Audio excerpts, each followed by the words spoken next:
Listen to me. If there was a wise man who would ever think of this, they would say in order to be superior to the man, you've got to be the man. For I am the man himself.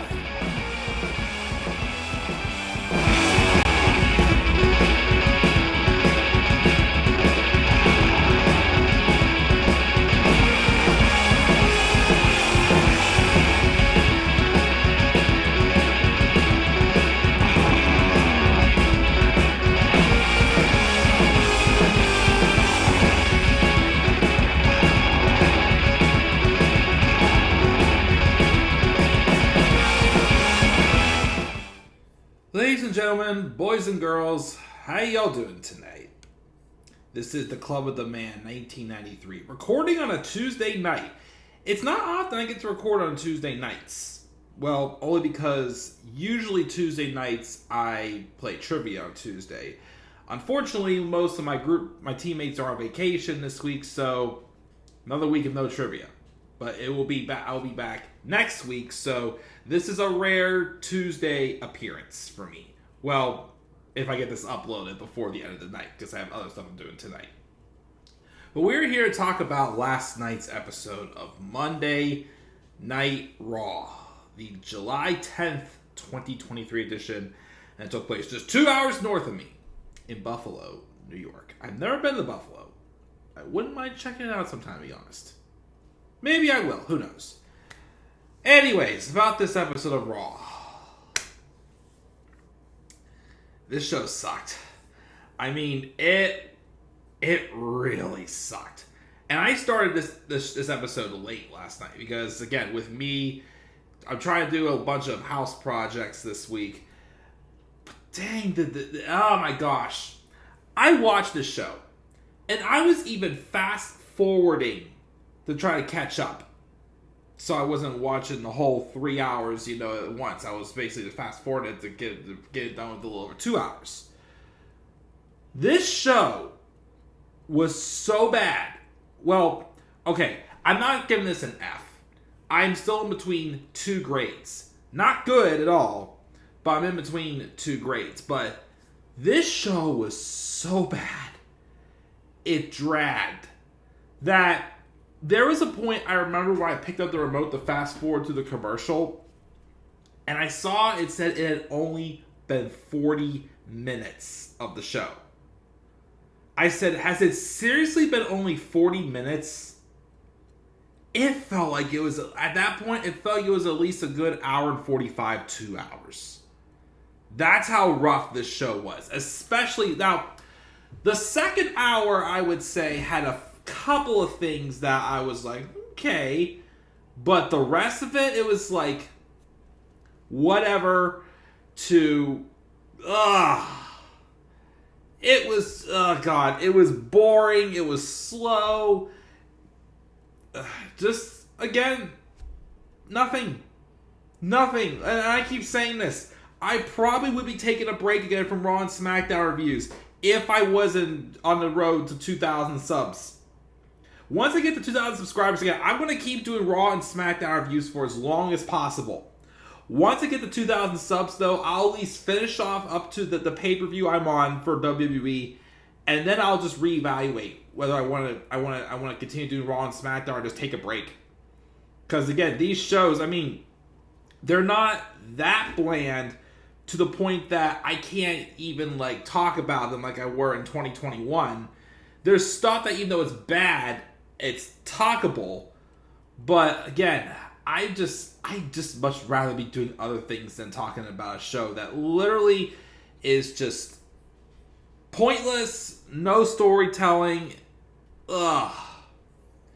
Again, there was a couple things that I'll give a little bit of credit to, but even a little's not going to save this show. It's really not. Nothing matters. Rhea Ripley, for crying out loud, mentions, someone could come out here and challenge me for this. Nobody comes out. Besides the match with Natalya, how many times has Rhea actually defended that title? And again, it's not her fault. It's just the fact that nobody is coming after her. Nobody. Rhea's going to them. Rhea has to go to Raquel. Rhea has to go to Natty. Well, I'm sorry, Natty kind of came out and challenged. Okay, to me, her reign is almost exactly like how Sheamus' U.S. title reign was in 2021. You know, whenever all he did was feud with Humberto Carrillo the whole summer, and then he finally dropped the title to Damian Priest at SummerSlam, who actually had a solid run with the title. And then the Judgment Day. Look, I was a person last week who was giving credit where, like, okay, Damian Priest being Mr. Money in the Bank can play into somewhat of the story of the tension between the Judgment Day. It's another one of those stories, and this show just, like, hit it to me again. It's like with Becky and Trish. I get the premise. The premise intrigues me. The promos, though, God, they're awful. And I hate to say this, I even thought Rhea was annoying on this show. I thought she was annoying.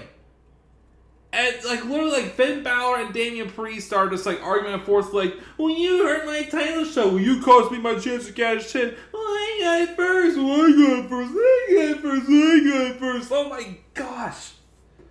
This dialogue just is not interesting whatsoever. And that hurts it. And, again, they're teasing another match with Seth Rollins and Finn Balor at SummerSlam, probably with the Demon, which, again, could be a good match. But does anybody believe right now whatsoever that Finn Balor has a chance to winning the world title? Tell me when I'm telling lies. Does Finn Balor really stand a chance at winning the world title right now? I don't believe it. I don't believe for a single second Finn has a chance to beat Seth for that title. I'm sorry. I don't. And again, I don't think Damian Priest is ready yet, but like I said, give him time, split up the Judgment Day, which should have happened after WrestleMania. I keep saying that. Why are the Judgment Day still together when Edge won the feud, and the story of the feud was Edge was there to end what he started? That makes no sense whatsoever. And then we have, I don't know, we have hype reels for Into Sheer again, and I'm like, weren't they just here? Like, are they revamping them again? Like, I don't know, and I don't care. Who knows how many weeks it's going to be hyped up for? Because remember when Veer Mahaan was drafted to Raw? Basically, he was drafted in October. He didn't finally debut till after WrestleMania. So, besides, who cares about that tactic? I don't care about Veer, even though I think it's cool that he's the guy from $1 Million Arm, or whatever the heck the show was called that I watched. I don't care about Sangha. I definitely don't care about Jinder Mahal. But, let's just talk about it. So, again, the show starts off with Finn Balor explaining how Damian Priest cost him the title. Wah, wah, wah. Rhea really comes out saying, don't do this out here, let's do this in the back. And then Dominic Mysterio tries to talk to him, but of course he can't get a single word out. And then Seth Rollins comes out eating buffalo wings because they're in Buffalo. Ha ha. And he's basically saying, I'm just sitting back and enjoying the show, basically, this and that.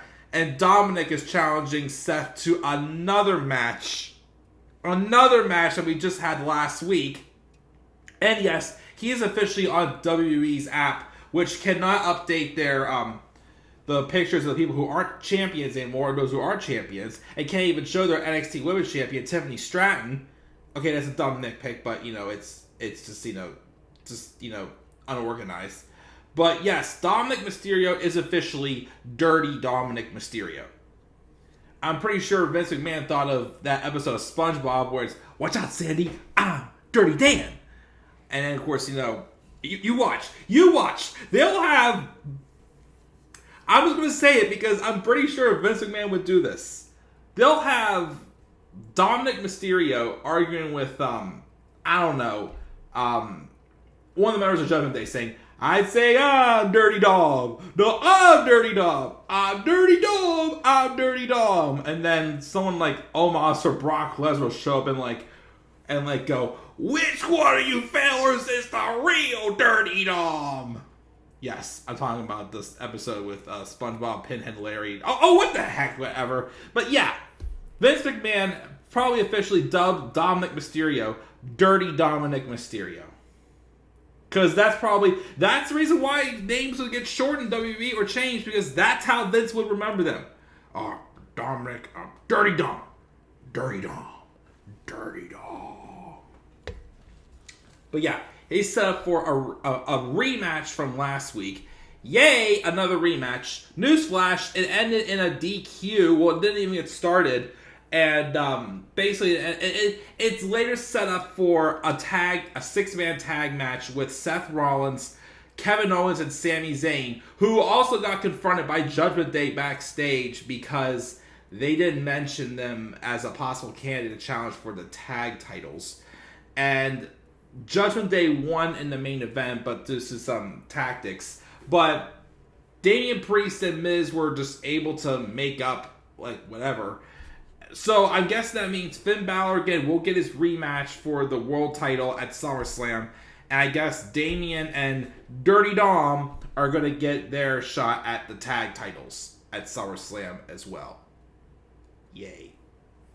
Again, honestly, with all those talents, those could be good matches. But again, it's just telling me at this point, the pay-per-views are worth watching. The weekly shows aren't. It's just, again, the dialogue, they sound like little kids, and it's just horrible and cringeworthy. So cringe. What else do we got here? We got, oh yeah, and then we have a tease of another breakup.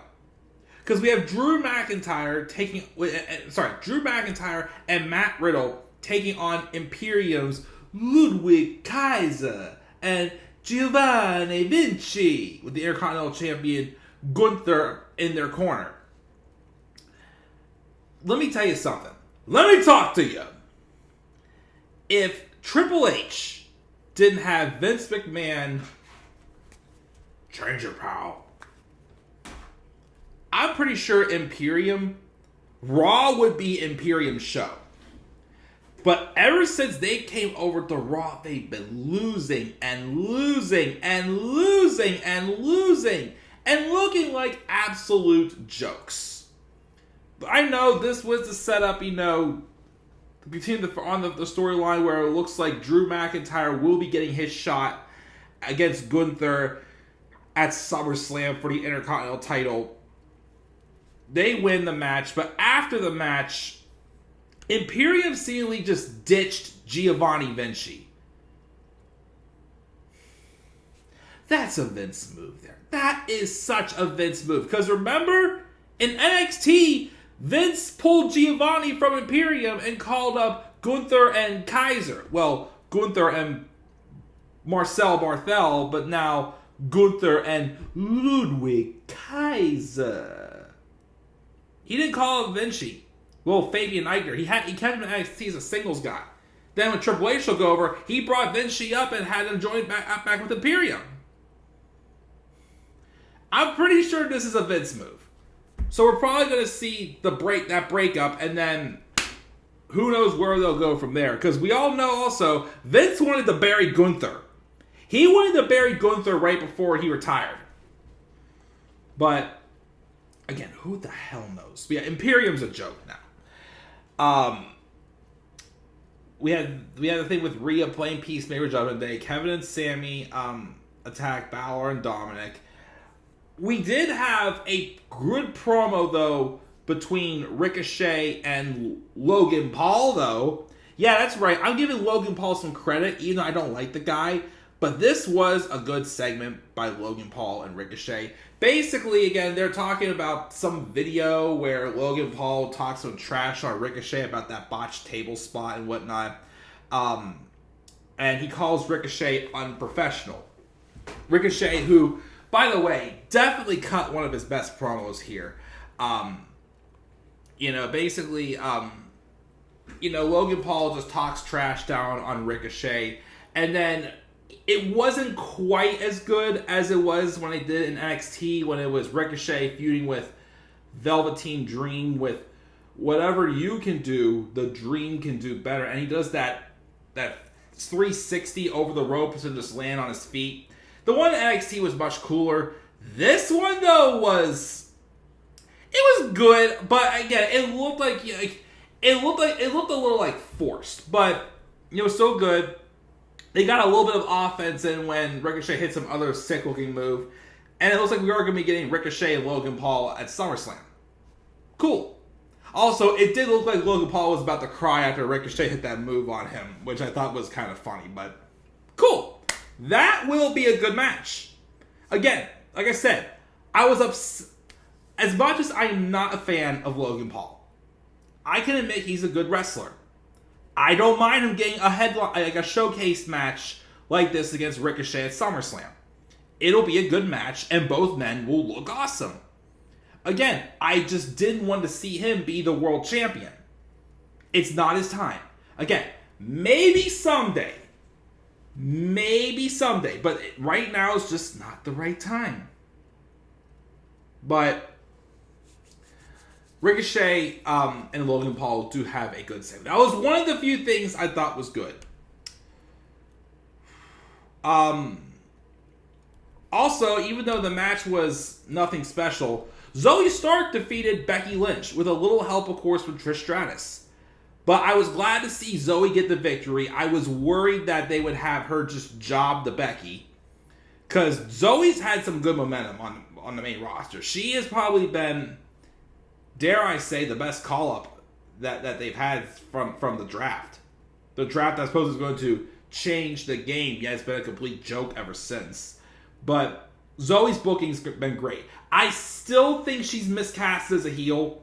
I mean, being Trish's protege does kind of help that a little bit. But I think she's more meant to be a babyface. And when she does turn face, which I'm sure will be by the end of the year, I, honest to God, can make an early prediction. I would like to maybe see them give her the Rumble. I wouldn't mind seeing Zoe win the Women's Rumble and go on to fight for a title at WrestleMania next year. Because she's got solid momentum going. And again, this win over Becky, even though, of course, she had some help, was a nice booster for her. So I am intrigued by see what they do with Zoe. But that was nice there. We did have this. This was fine. I mean, I like this too. But they had like a graduation ceremony for Maxxine Dupri from the Alpha Academy, which it was, entertaining. But then when they were going to give Maxxine her Alpha Academy jacket, the Viking Raiders invade and Valhalla steals it. And next week, we're having another match for like the 50th time between these guys. And it's going to be called a Viking Rules match. Cool. I don't know. I don't care. Shayna Baszler squashed Emma. She still came across as a heel, and then Ronda came out to confront her, and they brawled a little bit, I believe it is. But I guess they're leaving both Ronda and Shayna heels for this SummerSlam match. Whatever. I thought they were going with a face direction for Shayna last week, but I just had that feeling they weren't going to, fully go that route. Because who knows if they'll actually push Shayna after Ronda leaves. Because again, Ronda is still rumored to be leaving after SummerSlam. But, she squashes Emma, and I feel bad. The past couple times I've seen Emma wrestle, like this week, and even last week when she had to wrestle Chelsea and Sonya 2-on-1, I felt she looked better in the ring than she did since she first come back. I'm like, give her a spotlight. Give her a match. I still think back to also when she was with WWE in 2017, and I went to an episode of Raw in like July. I remember she had a match on Main Event with Mickie James, and it was great. Seriously, get the cuffs off Emma and give her a shot. Seriously, quit sitting her on the bench. Give her a shot. Cody Rhodes cuts another promo saying he will finish what Brock Lesnar started. He's challenging him to a rubber match.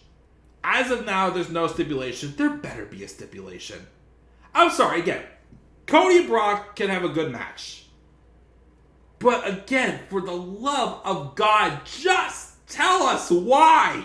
Why is Brock trying to destroy Cody Rhodes? They've not told us a reason why, and at this point, it's unacceptable. It's very, very unacceptable.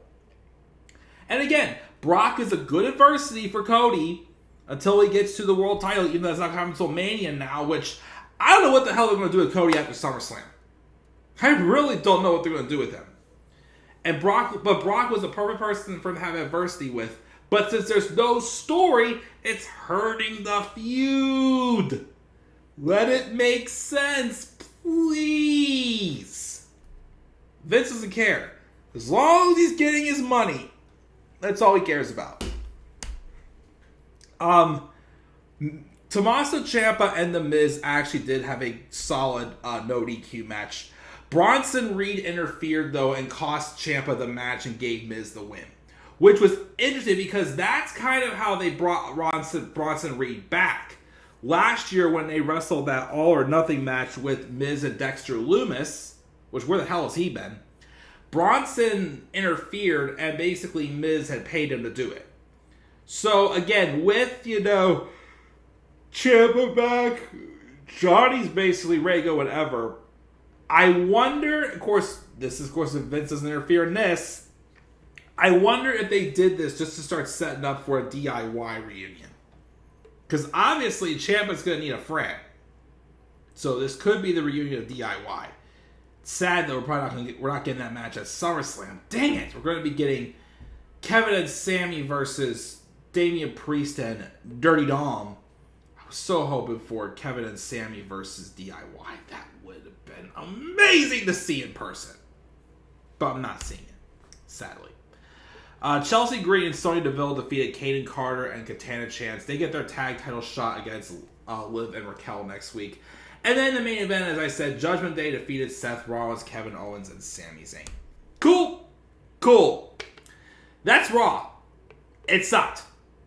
Yes, there was a couple of little good things. I was going to be courteous, but no. I'm giving Raw a D+. Again, I liked the graduation ceremony. I liked the match with Ciampa and Miz. You know what? No. C-. I'll give it a C- because I enjoyed those things. I liked seeing Zoe get the victory, and I did like the promo with Ricochet and Logan Paul. But of course, everything else, forget it. I'll give again a C- is generous. C- for Raw this week.